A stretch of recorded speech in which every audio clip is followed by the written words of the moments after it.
അമ്മ തൻ്റെ മകന് നൽകി എന്ന് വ്യക്തിപരമായിട്ട് വിശ്വസിക്കുക. അതോടൊപ്പം തന്നെ ഒരു നീരുറവയെപ്പറ്റി പറയുന്നുണ്ട്. ആ നീരുറവയ്ക്ക് അവൾ കൊടുത്ത വിശദീകരണത്തിലൂടെ ഒന്നുകൂടെ കടന്നുപോയി നമുക്ക് നോക്കാം. ഇത് എൻ്റെയാണ്, ഇത് നിന്റെയാണ്, ഇത് രോഗികളുടേതാണ്, ഇത് ലോകം മുഴുവൻ്റേതുമാണ്. പ്രിയമുള്ളവരെ, കുരിശിന് താഴെ നിന്നിരുന്ന പരിശുദ്ധ അമ്മയെയും യോഹന്നാനെയും നമുക്ക് ഇവിടെ ദർശിക്കാനായിട്ട് സാധിക്കും. ഈ നീരുറവ അത് വേറൊന്നുമല്ല, കുത്തി തുറക്കപ്പെട്ട കർത്താവിൻ്റെ പിളർക്കപ്പെട്ട ചങ്കാണ്. അത് അമ്മയുടേതായിരുന്നു. പിന്നീട് അമ്മ ഈ നീരുറവ നിന്റെയാണ് എന്ന് പറയുമ്പോൾ എൻ്റെ മനസ്സിലേക്ക് വരുന്നത് യോഹന്നാനെയാണ്. പരിശുദ്ധ അമ്മയുടെ കൂടെ ഉണ്ടായിരുന്ന യോഹന്നാന്റെ സാന്നിധ്യം. അതിനുശേഷം വീണ്ടും അമ്മ പറയുന്നുണ്ട്, ഇത് രോഗികളുടേതാണ്.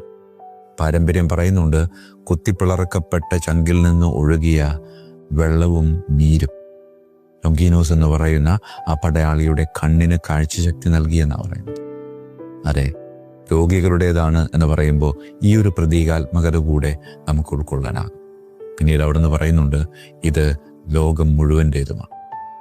അതിനുശേഷം അമ്മ പറയുന്നുണ്ട്, നീ എനിക്ക് വേണ്ടി ഒരു കുഞ്ഞു പള്ളി പണിയണം. ആ കുഞ്ഞു പള്ളി വേറൊന്നുമല്ല, അതെ, നമ്മുടെ ഹൃദയം.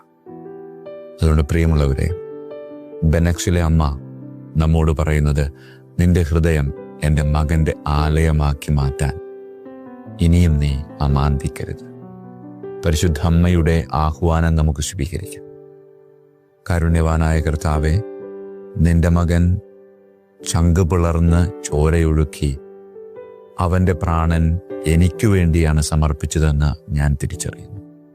അവൻ നൽകിയ പ്രാണൻ എൻ്റെ നെഞ്ചിലിങ്ങനെ പിടയ്ക്കുമ്പോൾ ആ പിടയ്ക്കുന്ന നെഞ്ചിൽ ഒരിടം അല്ല, ആ നെഞ്ചു മുഴുവൻ അവന് വസിക്കാനുള്ള ഇടമാക്കി മാറ്റാൻ പലപ്പോഴും എനിക്ക് സാധിക്കുന്നില്ല.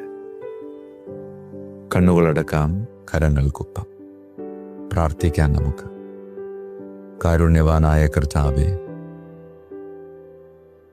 നിന്റെ പിളർക്കപ്പെട്ട ചങ്കിൽ നിന്നും ഒഴുകിയിറങ്ങുന്ന തിരുരക്തത്തിന്റെ വിശുദ്ധിയാൽ എൻ്റെ ശരീരത്തെയും എന്നെ തന്നെയും വിശുദ്ധീകരിച്ച്